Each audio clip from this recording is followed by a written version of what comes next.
Hello, Assalamu alaikum, dear students. Here we go, the Tariq Ali, the IT instructor here.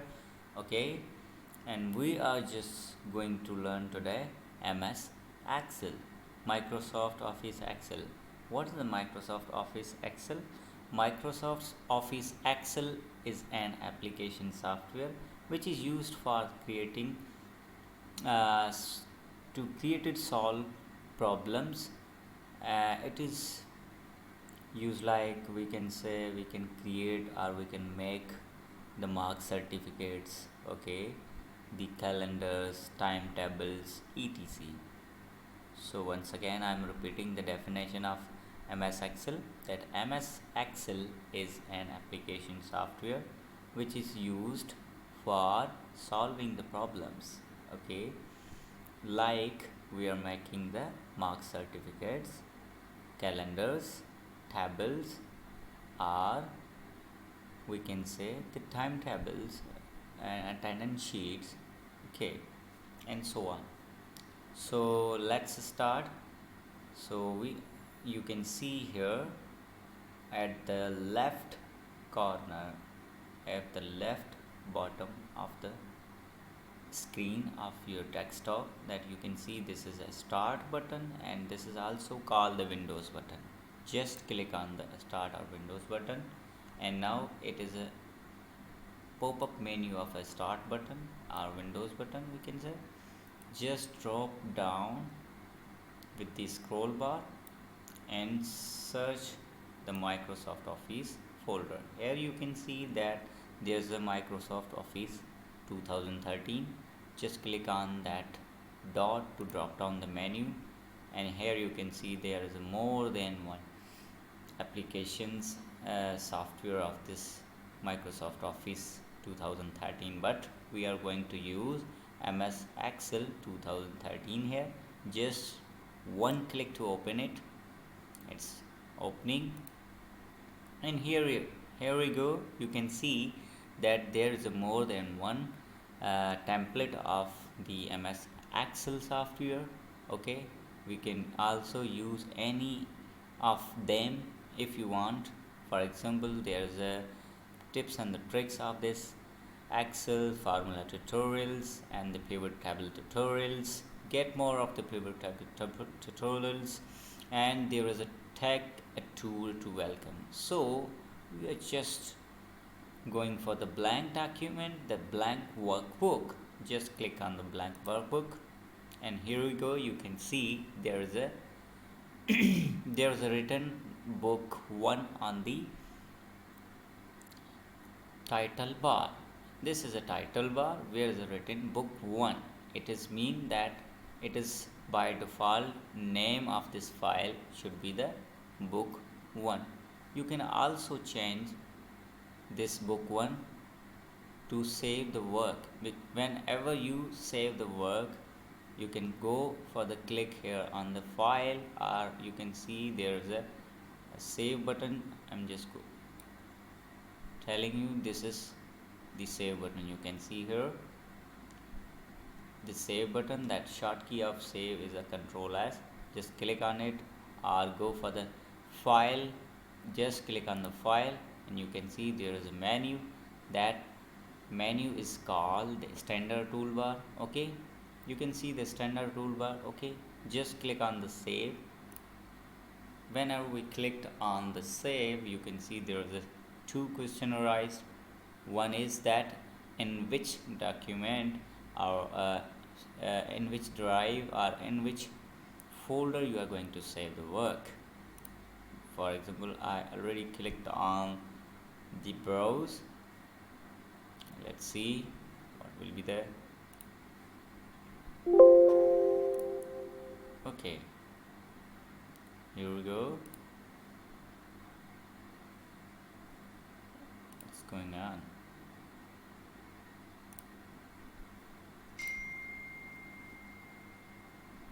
Yes, you can see here when I clicked on the browse, it is asking for me that in which folder or in which drive do you want to save your file or your document. you can see there is a desktop, documents, download, music, picture, video, local disk C, new volume local disk D, new volume local disk E. Now just for example we are just saving this work in the desktop folder. I'm just clicking on the desktop. I clicked on the desktop. That here you can see this written that this PC that we are working on the this PC, and we are going to save the on the desktop folder. So here you can see there is more than one folder already saved on the desktop, and you can see at the bottom here there is a file name. It means we are just renaming it, we are just saving, and it will tell us that which name do you want to save this file. Okay, the by default it was on the book 1, which I already told you that was written on the title bar. Okay, I'm just raising with the backspace and I'm just writing the name demo. When I written the demo, it means we am just giving the name of this file is demo, and save as a type is an Excel workbook. Just click on the save button to save it, and now you can see here on the title bar there is written the demo. It means that we have already saved and with the name demo file. Okay, so this work was the title bar. Now we are just moving to the another menus. You can see here that the home, file, insert, page layout, formula, data, review, view. These are called the menu toolbar. So don't forget this name, that these are called the menu toolbar.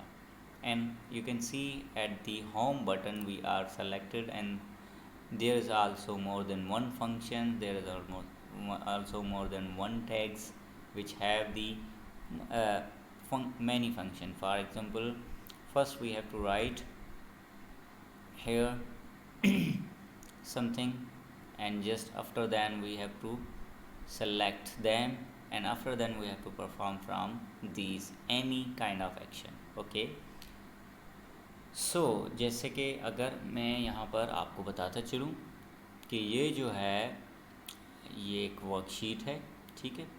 ये जो आपको screen यहाँ पर नज़र आ रही है, for example अगर ये जो एरिया है जिसको मैं सेलेक्ट कर रहा हूँ, जो मैं आपको दिखा रहा हूँ, ये एक वर्कशीट है, ठीक है। इस एरिया को कहते हैं वर्कशीट, और ये शीट नंबर 1 है।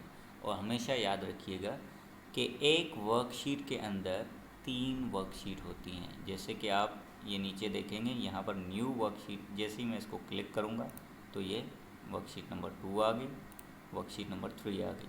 तो यहाँ से ये वर्कशीट जो है आ सकती हैं। We are just clicking on delete to deleting the other worksheets. We are only just working on the worksheet 1, ठीक है। उसके बाद देखेंगे कि आपको यहाँ पर नंबर्स नज़र आ रहे हैं। ये जो नंबर्स हैं, दीज नंबर्स आर कॉल्ड रोज, ठीक है। इस नंबर्स को रोज कहा जाता है, ठीक है, या रो कहा जाता है। और यहाँ पर जहाँ पर आपको ABC नज़र आ रही है ऊपर से, तो इसको कहा जाता है कॉलम। जब रो और कॉलम आपस में मिलते हैं तब एक सेल बनता है। The intersection of rows and column is called cell. ये जो है ये एक सेल कहलाता है, क्योंकि ये इंटरसेक्शन है रो और कॉलम का। जैसे ही मैं इस सेल को क्लिक करता हूँ, यहाँ पर देखें तो आपको उसका नेम जो है एक नेम बॉक्स में नज़र आ रहा है कि ये हम जो है ना रो और कॉलम A2 पे खड़े हैं, ठीक है। या अगर मैं इसको सेलेक्ट करूँगा तो यहाँ पर देखें ये मैं बताएगा रो और कॉलम B2 पे आप खड़े हैं, ठीक है। और ये जो है इसे कहते हैं फार्मूला बार। ये जो एरिया है यहाँ पर फार्मूला, जैसे ही हम राइट करेंगे तो वो हमें यहाँ पर नज़र आएगा, और यहाँ पर हम एडिट भी कर सकते हैं उसे, इसलिए इसको फार्मूला बार कहते हैं। अब होम बटन की तरफ से वापस आते हैं, तो यहाँ पर आप देखेंगे कि होम बटन पे बहुत सारे ऑप्शंस हैं, जैसे कि बोल्ड है, टैलिक है, अंडरलाइन है, और यहाँ से फ़ॉन्ट जो है उनको आप टेक्स्ट को चेंज कर सकते हैं। यहाँ से फ़ॉन्ट के टेक्स्ट को यहाँ से उसकी रीसाइज़ कर सकते हैं चेंज, ठीक है। और यहाँ से उनको इंक्रीज़ कर सकते हैं, मतलब कि आपके फ़ोन को, और यहाँ से डिक्रीज़ कर सकते हैं। तो यहाँ पर बहुत सारे मेन्यूज़ हैं। तो आइए आज एक छोटा सा डेमो बनाते हैं, एक वर्कशीट बनाते हैं मार्क्स सर्टिफिकेट के हवाले से, ठीक है। जैसे कि अगर मैं यहाँ पर लिखना चाह रहा हूँ, for example I am just writing here, मैं इसको यहाँ से सेलेक्ट करके इसे थोड़ा सा मर्ज कर देता हूँ। जैसे मैंने इसको मर्ज किया तो देखें ये इस तरह का नज़र आया। और मैं यहाँ पर लिख रहा हूँ मार्क शीट, ठीक है। मैं एक मार्क शीट बनाने जा रहा हूँ। और हमेशा याद रखिएगा कि यहाँ पर जो है MS एक्सेल जो है वो फार्मूला पर बेस करता है। और इसमें एक सबसे बड़ी खूबी ये है, सबसे बड़ा एडवांटेज जो है वो ये है कि हमें यहाँ पर बार बार फार्मूला लिखने की ज़रूरत नहीं होती। एक ही बार फार्मूला लिखें, फिर उसे ड्रैग एंड ड्रॉप करके उसको अप्लाई करते जाएं। तो ये सबसे बड़ी जो है सबसे बड़ा जो एडवांटेज है इस MS एक्सेल सॉफ्टवेयर का। तो आइए स्टार्ट करते हैं अपने मार्क्स सर्टिफिकेट बनाने के लिए। सबसे पहले हम क्या कहते हैं, यहाँ पर जो है ना इनके नेम्स लिखते हैं। यहाँ पर मैं नेम लिखता हूँ फॉर एग्ज़ाम्पल, ठीक है। और यहाँ पर मैं लिखता हूँ सब्जेक्ट, ठीक है। और यहाँ से स्टार्ट करते हैं। ओके, मैंने नेम लिखा आदिल,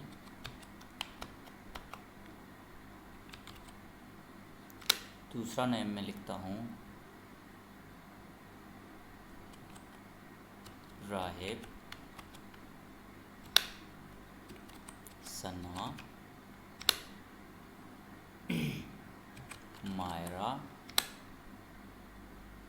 ठीक है। जैसे कि मैंने यहाँ पर 4 स्टूडेंट के नाम लिखे, ठीक है। और यहाँ पर जो है अब मैं सब्जेक्ट लिखूँगा, ठीक है। फॉर एग्ज़ाम्पल मैं यहाँ पर सब्जेक्ट जो है वो लिखने जा रहा हूँ। जैसे कि फॉर एग्ज़ाम्पल मैं यहाँ पर लिखता हूँ फर्स्ट इंग्लिश, ठीक है। दूसरा लिख रहा हूँ मैथ्स, तीसरा सब्जेक्ट जो हम बनाने जा रहे हैं कंप्यूटर, ठीक है। और फोर्थ सब्जेक्ट जो है वो हम बनाने जा रहे हैं SST का फॉर एग्ज़ाम्पल, ठीक है। मैं सिर्फ यहाँ पर 4 सब्जेक्ट ले रहा हूँ और मैंने 4 स्टूडेंट लिए हैं, ठीक है। अब हम क्या करेंगे, रैंडमली जो हैं इनको थोड़े से मार्क्स देंगे, ठीक है। रैंडमली हम इनको मार्क्स देंगे स्टार्टिंग में, क्योंकि यहाँ पर कोई फार्मूला फ़िलहाल अप्लाई नहीं होगा, ठीक है। उसके बाद ही होगा, ठीक है। तो हमने 4 तो यहाँ पर सब्जेक्ट लिख लिए और 4 स्टूडेंट भी लिख लिए। उसके बाद क्या होता है, उसके बाद जो होता है ऑब्टेन मार्क्स का, कि हम ऑब्टेन मार्क्स, ऑब्टेन मार्क्स। अब देखें ऑब्टेन मार्क्स जो है आपको थोड़ा सा यहाँ पर नज़र आया, वो इसलिए क्योंकि हम इस सेल को जो है थोड़ा सा ड्रैग करके बड़ा करेंगे, यूं करके ड्रैग करके बड़ा करेंगे ताकि हमें सही से नज़र आए। ये ऑब्टेन मार्क्स है। और यहाँ पर हम लिखेंगे टोटल मार्क, टोटल मार्क्स। अब इसको भी थोड़ा सा सेल को बड़ा करते हैं यहाँ से, इसको ड्रैग करके,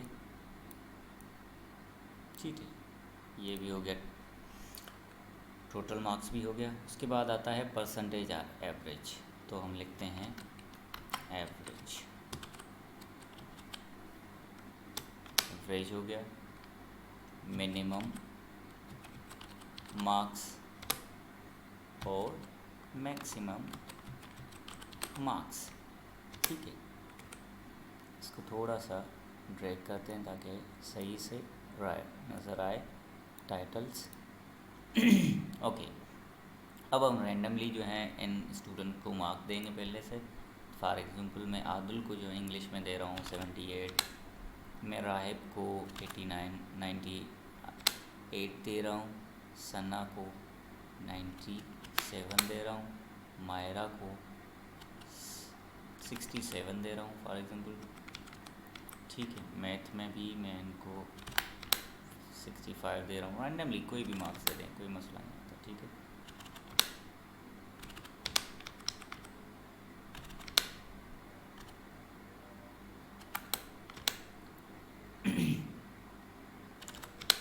ठीक है, ये हमने इनको रैंडमली मार्क्स दे दिए।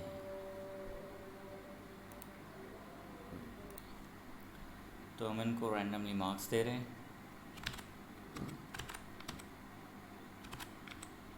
ठीक है, तो यहाँ पर रैंडमली मार्क्स हमने दे दिए इनको।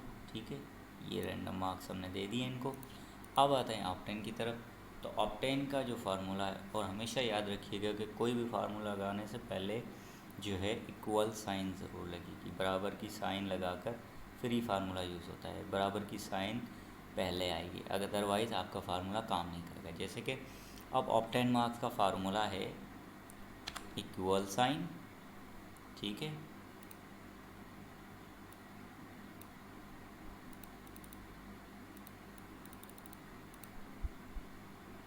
Equal sign. ठीक है, इक्वल साइन के बाद होता है SUM सम। ठीक है, सम फार्मूला। देन हम क्या करेंगे, शिफ्ट को प्रेस करके 9 को प्रेस करके तो स्मॉल जो है वो ब्रैकेट स्टार्ट हो जाती है।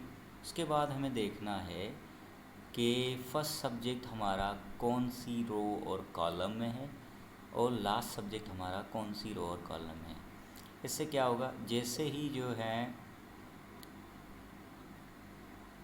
देखेंगे कि जो ये ई है, ई के अंदर इंग्लिश सब्जेक्ट जो है आदिल का, वो E5 में है। आप देखेंगे उसका कॉलम जो है ई है, रो उसकी 5 है आदिल। तो हम यहाँ पर लिखेंगे E5। जैसे ही मैं E5 लिखूँगा, ये देखें ऑटोमेटिकली उस सेल को सेलेक्ट कर लेगा, यानी कि रो और कॉलम्स इक्वल हो रहे हैं कि भाई हम खड़े हैं E3 पे, यानी कि इंग्लिश की 78 मार्क्स पे हम खड़े हैं। ये जो सेल है वो E5 के नाम से।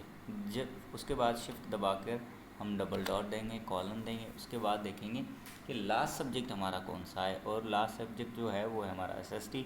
वो कौन सी रो और कॉलम में है वो हम देखेंगे। यहाँ पर जो रो है, कॉलम है वो H है, और जो रो है वो 5 ही है। जो आदिल जो है 5 रो पे है, तो वो यहाँ पर लिखेंगे H5। जैसे ही मैं H5 को लिखूँगा, ये देखें इसको कम्प्लीटली उन्होंने क्या किया है कि सेलेक्ट कर लिया है, यानी कि फ़र्स्ट सब्जेक्ट से लेकर लास्ट सब्जेक्ट तक जितने भी बीच में सब्जेक्ट आ रहे हैं उन सबको वो सेलेक्ट कर रहा है। ठीक है, तो E5 डबल डॉट जो है कॉलम जो है उसको लगाकर जब हमने लास्ट रो और कॉलम H5 दबाया तो ये सब सब्जेक्ट को सेलेक्ट करा है। अब क्या करेंगे, शिफ्ट को दबाकर 0 को दबाएंगे ताकि ब्रैकेट ओवर हो जाए, और एंटर करेंगे। जैसे ही हम एंटर करेंगे आप देखेंगे कि उसको ऑब्टेन मार्क्स आ जाएंगी। तो ये है ट्रिक नंबर 1 ऑब्टेन मार्क्स निकालने की। ठीक है, अब उसको दोबारा से हम उस फार्मूले को देखना चाह रहे हैं, तो हम उसी सेल को जस्ट क्लिक करेंगे तो आप देखेंगे यहाँ पर फार्मूला बार में आपको ये फार्मूला नज़र आ रहा है कि ये जो है फार्मूला इसका है, सम का। ठीक है, ऑब्टेन करने का हमने सम किया है, इक्वल साइन देन सम दी है, SUM E5 double dot H5। इससे क्या हो गया, इसने सबको सम कर दिया है। ठीक है, this is a sum obtain marks.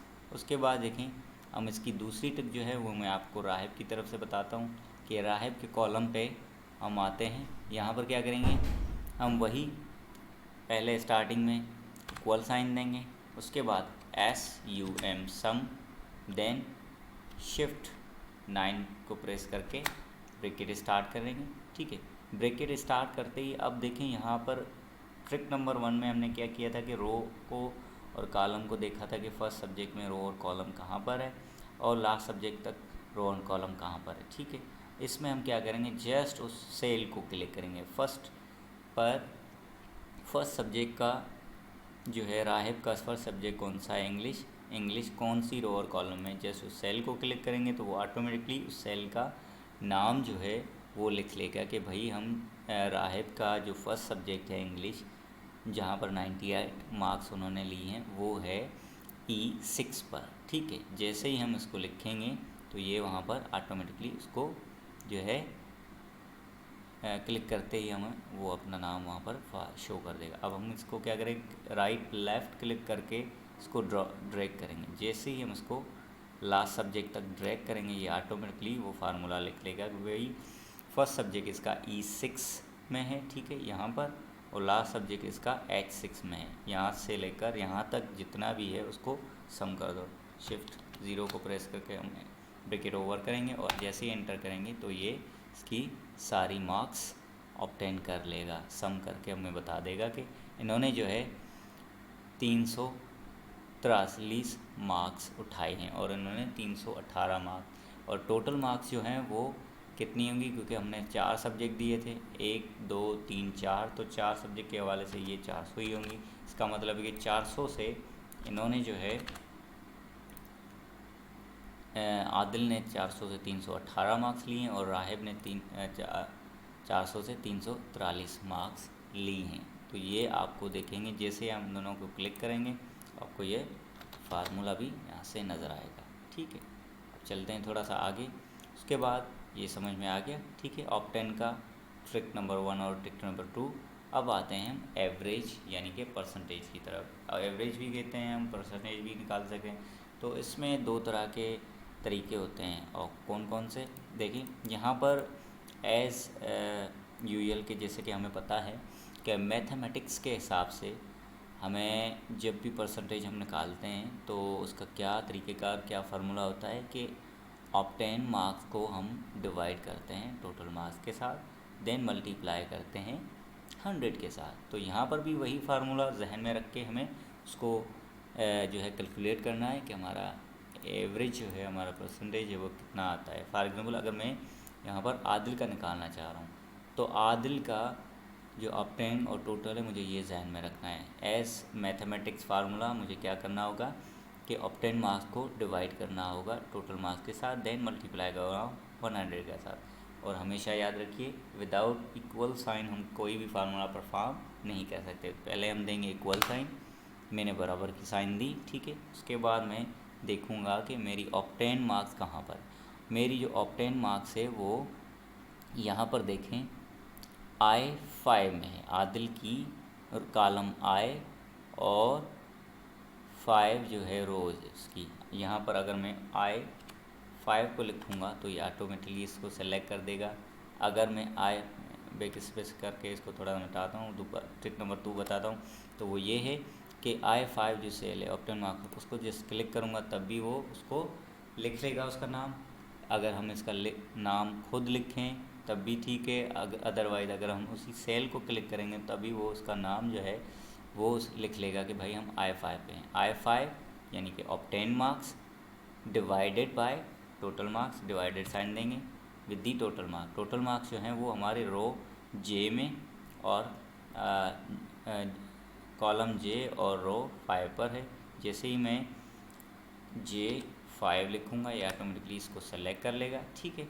तो ये मैं ऐसे भी कर सकता था, लिख भी सकते हैं, J5 दबा के ये सेलेक्ट कर लेगा। अदरवाइज़ इसी को जैसे हम क्लिक करेंगे सेल को तब भी ये उसका जो है नाम लिख लेगा कि इक्वल साइन, ठीक है, I5 यानी कि obtain marks divided bye J5 यानी कि total marks, obtain marks divided by total marks. Now multiply sign देंगे, मल्टीप्लाई साइन दें जो है वो हम शिफ्ट 8 को भी दबा के दे सकते हैं, या तो कीबोर्ड के बिल्कुल राइट साइड पे आप देखेंगे वहाँ पर भी ये साइन मौजूद है। तो जैसे ही मल्टीप्लाई करेंगे 100 के साथ, तो ये मैथ का फार्मूला है कि भाई हमें क्या करना है, जब भी हमें परसेंटेज निकालना होता है तो हम कैसे निकालते हैं, ऑब्टेन मार्क्स को डिवाइड करते हैं टोटल मार्क्स के साथ, फिर मल्टीप्लाई करते हैं 100 के बाद। तो हमारे पास वही है कि ऑब्टेन मार्क्स जो है वो हमारे I5 रो और कॉलम में है, हमने उसको लिखा उसके बाद, और टोटल मार्क्स जो है वो हमारे J5 में है।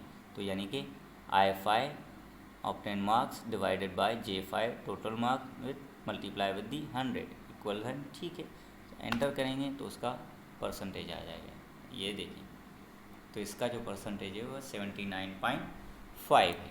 ठीक है, दोबारा से ये करके देखते हैं ताकि आपको ये समझ आ जाए कि हम परसेंटेज यानी कि एवरेज कैसे निकालते हैं।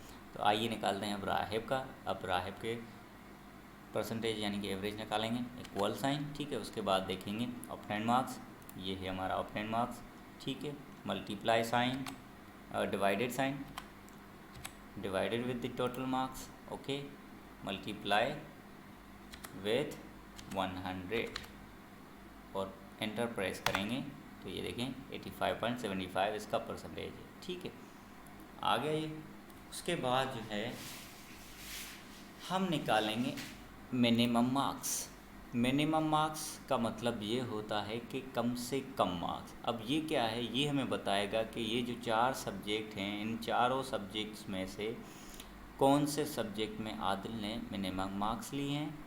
ठीक है, तो उसका फार्मूला क्या है, वही बहुत सिंपल सा फार्मूला एज सम फार्मूला की तरह, जैसे कि इक्वल साइन देंगे, उसके बाद लिखेंगे एस, उसके बाद लिखेंगे MIN मिनिमम, देन शिफ्ट 9 को दबा के ब्रैकेट स्टार्ट करेंगे और उसके बाद जो है ट्रिक नंबर 1 को फॉलो करते हुए हम देखेंगे कि जो है फर्स्ट सब्जेक्ट कौन सी रो और कॉलम में E5। जैसे ही E5 को हम लिखेंगे ये ऑटोमेटिकली उसको सेलेक्ट कर लेगा। उसके बाद देखेंगे कि लास्ट सब्जेक्ट जो हमारा है वो कौन सी रो और कॉलम में है, डबल डॉट दबा कर उसके बाद लिखेंगे लास्ट सब्जेक्ट जो है वो कौन सी रो और कॉलम में, जैसे कि H5। तो हम H5 को जैसे ही प्रेस करेंगे तो ये क्या करेगा और सारे सब्जेक्ट को सेलेक्ट कर लेगा, यानी कि E5 से लेकर H5 तक जितने भी सब्जेक्ट आ रहे हैं उन सबको वो सेलेक्ट कर लेगा। और ब्रैकेट शिफ्ट 0 को दबा कर ब्रैकेट ओवर करेंगे और एंटर करेंगे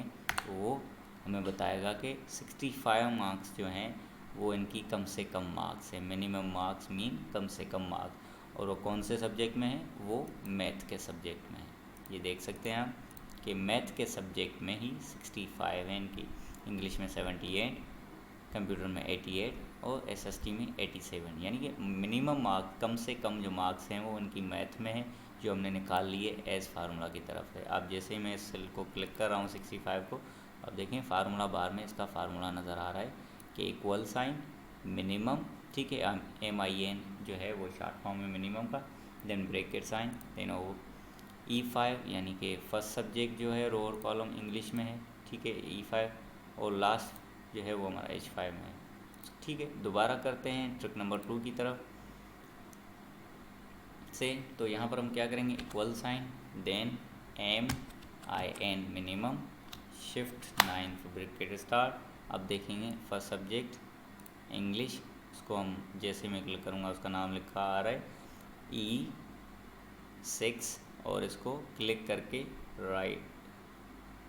लेफ़्ट क्लिक करके ड्रैग करके जाऊँगा लास्ट सब्जेक्ट तक, तो ये ऑटोमेटिकली उसको E6 से H6 तक लिख लेगा। ब्रैकेट ओवर करके मैं एंटर करूँगा तो ये बताएगा कि जो राहिब की कम से कम मार्क्स जो हैं वो SST में है, क्योंकि आप खुद देख सकते हैं कि 98 इंग्लिश में है, 78 मैथ्स में है, 91 कंप्यूटर में और 76 SST में है। यानी कि कम से कम मार्क्स जो हैं राहिब की वो 76 हैं जो कि SST सब्जेक्ट में अवेलेबल हैं। तो यानी कि हमारा फार्मूला सही है बिल्कुल। ठीक है, तो ये था मिनिमम मार्क्स का फार्मूला। अब चलते हैं मैक्सिमम मार्क्स की तरफ। जो MAX जो है वो शॉर्ट फॉर्म है मैक्सिमम मार्क्स का। अब जो MAX इसमें क्या फ़र्क है, इसमें सिर्फ वही फ़र्क है कि वहाँ जहाँ MIN हमने लिखा था यहाँ पर MAX लिखना होगा बस, और कोई भी फ़र्क नहीं है। बाकी सारा जो है आपको सेम जहन में रखना है। इक्वल साइन देंगे, उसके बाद हम लिखेंगे MAX मैक्सिमम मार्क्स। ठीक है, शिफ्ट 9 को दबा के ब्रैकेट स्टार्ट करेंगे। एस ट्रिक नंबर 1 की तरफ से हम क्या करेंगे, रो और कॉलम याद करेंगे, कौन सी रो और कौन से कॉलम में फर्स्ट सब्जेक्ट है, कौन वो है E6 में, क्योंकि हम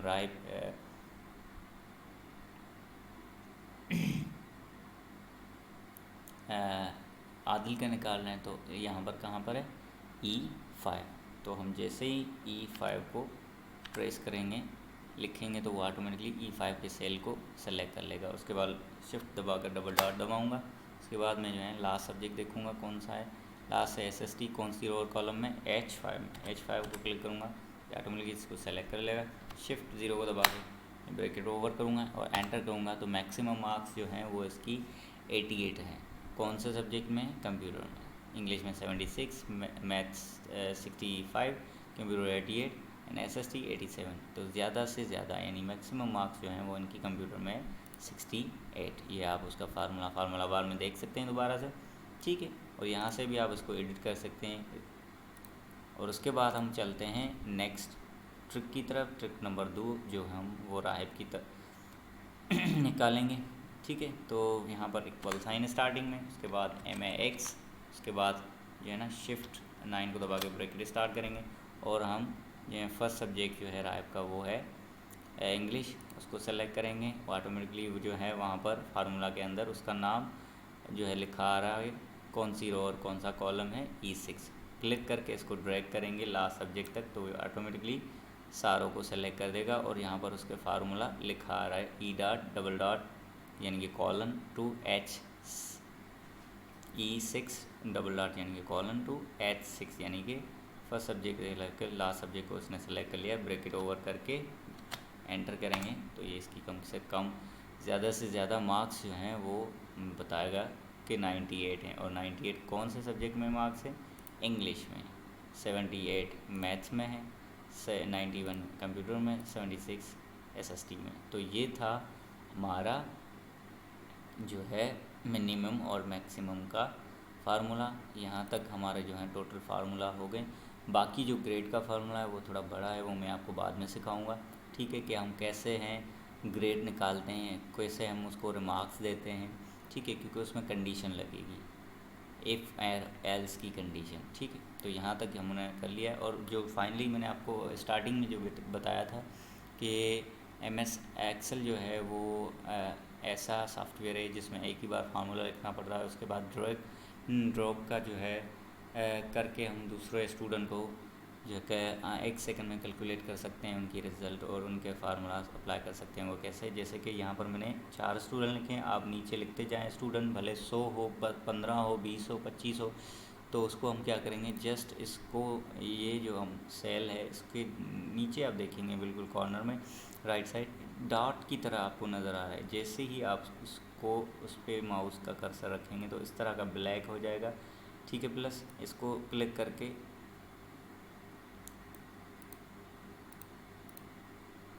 जैसे ही करेंगे तो ये देखें आपको ऑटोमेटिकली इसके कैलकुलेट कर देगा। और जैसे ही हम यहाँ पर आएंगे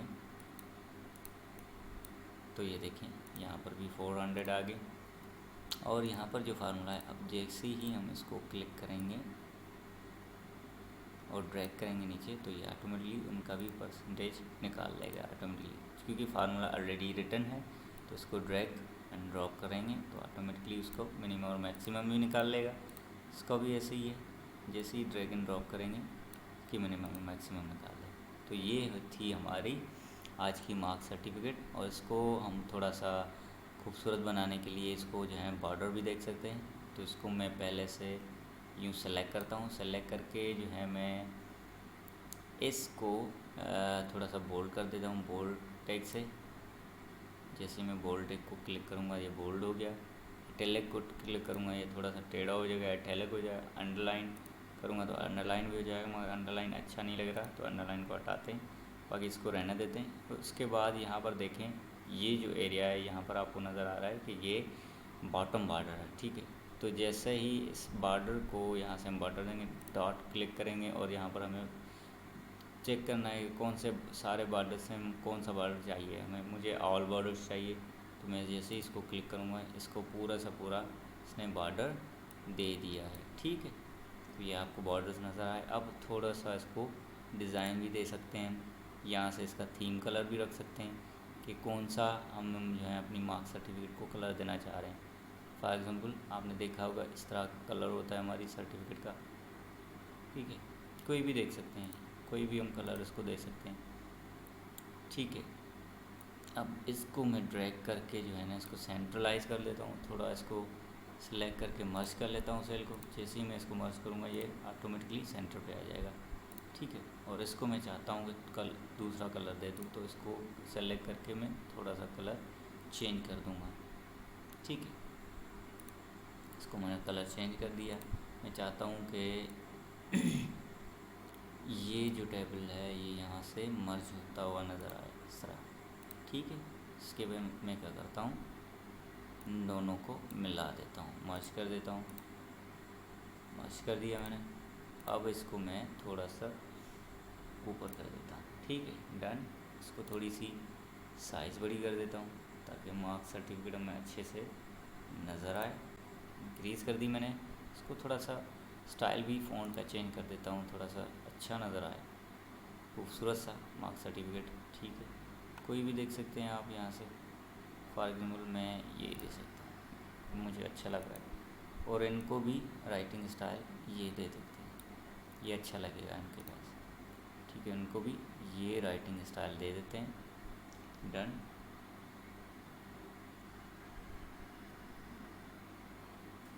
ठीक है, ये दे दिया हमने। अब इन सेल को थोड़ा सा बड़ा करते हैं ताकि अच्छे से नज़र आए, ठीक है। यहाँ से ड्रॉप करते ही हमें ये अच्छे से नज़र आएगा।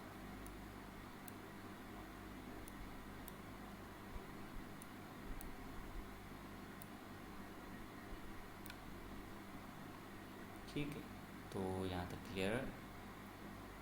इसको थोड़ा सा बढ़ा देंगे यहाँ से, डन। तो ये हो गया हमारा बहुत अच्छा है, खूबसूरत सी जो है मार्क्स सर्टिफिकेट। 4 स्टूडेंट की हमारी बन गई विदाउट ग्रेड मार्क्स, ठीक है। वो हम बाद में कर लेंगे, ठीक है, डन हो गया। उसके बाद हम चाहें तो इनको भी डिफरेंट कलर दे सकते हैं, क्योंकि जो चीज़ आप सेलेक्ट करेंगे वो चीज़ उसी पे अप्लाई होगी। को भी थीम कलर चेंज करके दे सकते हैं। फॉर एग्जांपल मैंने उसको ये दे दिया, और मैं चाह रहा हूँ नेम्स को थोड़ा सा चेंज कर दूँ, उनको जो है कोई और कलर दे दूँ। फॉर एग्जांपल नेम को मैं कलर दे रहा हूँ ये वाला, ये देता हूँ, अच्छा है, ठीक है। इसको थोड़ा सा मर्ज कर देता हूँ ताकि ये लकीरें इस तरह नज़र ना आए, डन, ठीक है। ये जो सब्जेक्ट्स हैं आप चाहें तो इन मार्क्स को भी यहाँ से different colour, no no no colour दे सकते हैं। इसको यहाँ से कोई और कलर दे दें, फोर्स दे सकते हैं, कोई भी डिफरेंट कलर आप यहाँ से इनको दे सकते हैं। कौन सा दूँ, ये सही है।